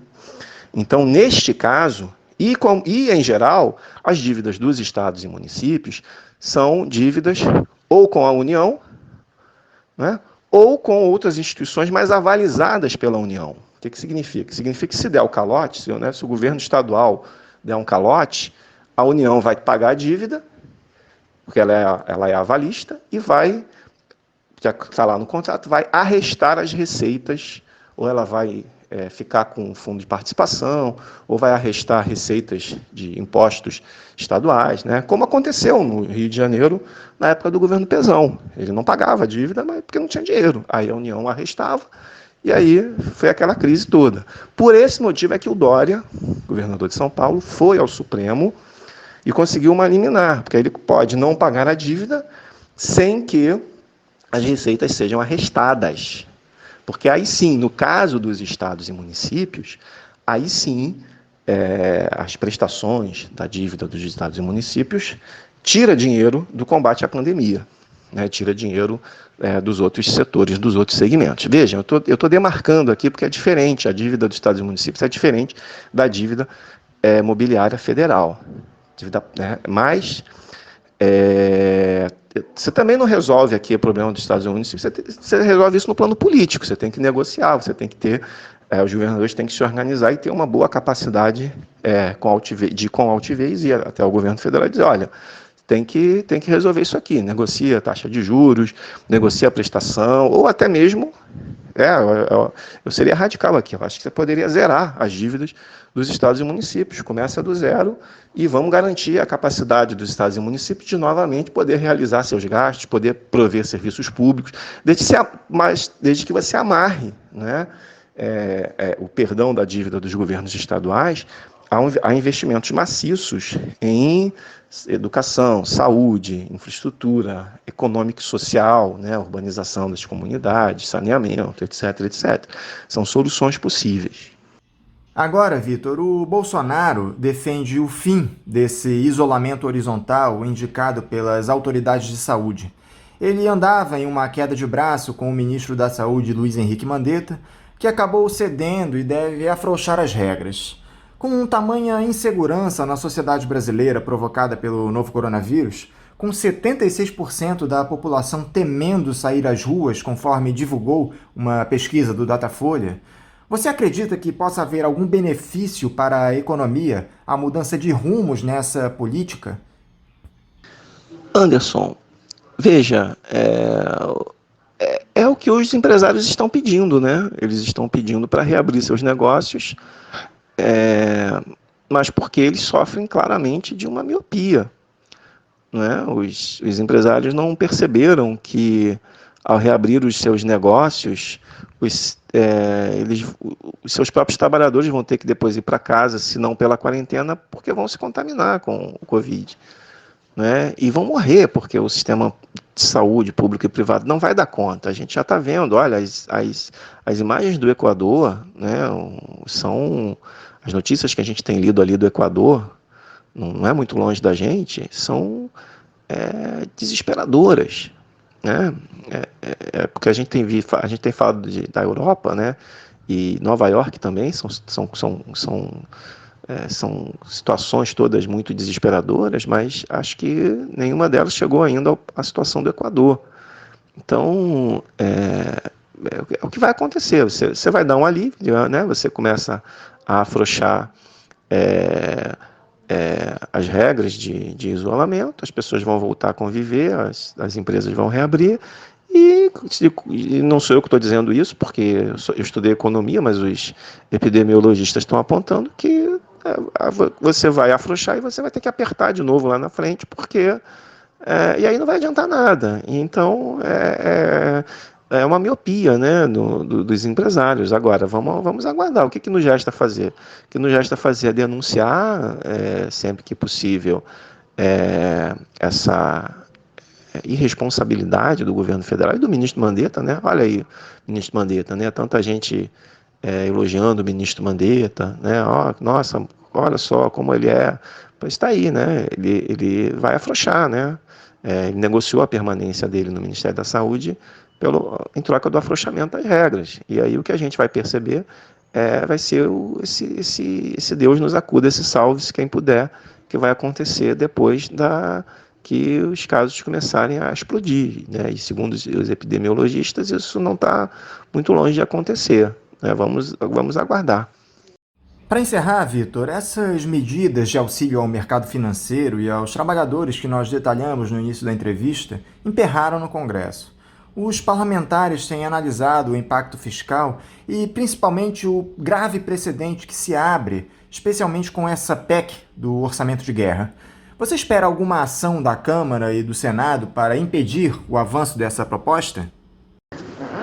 Realisticamente, eu acho que não, porque é uma proposta que vem do presidente da Câmara, Rodrigo Maia. Ele tem uma boa capacidade de negociação ali dentro, né? Mas, como eu disse, a solução ideal seria não um orçamento de guerra, mas a gente aproveitar esse momento para pôr em discussão todo o conjunto de normas que tem regulamentado a execução orçamentária, né? Infelizmente, a oposição não tem essa capacidade, e não é uma crítica a sua própria capacidade em si, mas ao número mesmo, não? Uma bancada de oposição que não tem um terço, né? Na verdade, essa PEC do orçamento de guerra, ela acaba surgindo de uma forma, eu diria, muito habilidosa pelo Rodrigo Maia, exatamente para poder dizer, olha, a gente vai aumentar os gastos públicos, mas é só agora, depois a gente volta ao que era antes, né? A gente vai fazer as medidas de socorro que o momento, que as circunstâncias estão colocando aí para a gente, mas depois a gente volta ao que era antes, né? Aí foi a habilidade do Rodrigo Maia, e eu estou falando disso, a habilidade não é de uma forma elogiosa, porque eu insisto, né? Eu acho que a gente não tinha que aprovar a PEC do orçamento de guerra, mas sim aproveitar o momento para flexibilizar de forma permanente o conjunto de normativos que regulamenta a execução orçamentária. Mas esse é o ponto, ele teve a habilidade de dizer, é só por enquanto, né? Depois a gente volta ao normal. Vamos ver agora o desenrolar, tá? Eu acho que eu ainda acho que essa crise vai vai se desenrolar ainda de uma forma que a gente ainda não consegue prever. Ela pode provocar surpresas e eu acho que, ainda assim, eu quero insistir. A gente tem uma janela de oportunidades para que a gente possa fazer um questionamento bem mais amplo de toda essa institucionalidade que há 30 anos nos dá as diretrizes e nos impede, nos amarra, nos engessa para formular as políticas necessárias à provisão do bem-estar do povo brasileiro e também do desenvolvimento econômico. Então eu acho que vão ter ainda novos momentos, o desenrolar, o desfecho ainda é imprevisível, mas eu acho que ainda tem espaço, não na PEC do orçamento de guerra, obviamente, mas eu acho que a gente vai tendo aí uma oportunidade de fazer questionamentos mais amplos de toda essa institucionalidade que nos regulamenta. Então eu quero deixar aqui uma mensagem otimista para os nossos ouvintes, para as nossas ouvintes, no sentido de que temos uma avenida de possibilidades aberta. Vamos ver qual vai ser a nossa capacidade de aproveitar o momento, aproveitar a conjuntura, aproveitar essa circunstância para a gente tentar construir outra coisa melhor em cima dos escombros que vão ficar dessa crise econômica e sanitária. Mais uma vez, Vitor, eu te agradeço a participação no programa. Eu devo confidenciar a você que aqui, entre a nossa equipe de trabalho, eu costumo dizer que você é um dos analistas que melhor traduz o economês para os nossos ouvintes. Muito obrigado, Vitor, por mais essa participação. Anderson, eu que agradeço. Eu estou sempre à disposição para conversar com vocês, da equipe do Faixa Livre. É sempre um prazer poder conversar com vocês. Eu deixo um abraço para os ouvintes, para as ouvintes e também para todos vocês da produção. Um abraço para você, para o Paulo, para a Celeste, para a Natália. Um abraço para todos. Conversamos aqui com Vitor Araújo. Ele é professor de Economia da Universidade Federal Fluminense. E vamos encerrando por aqui a edição de hoje, ouvintes. Aguardando vocês amanhã, a partir das 8 da manhã, em mais uma edição do programa Faixa Livre. Um abraço!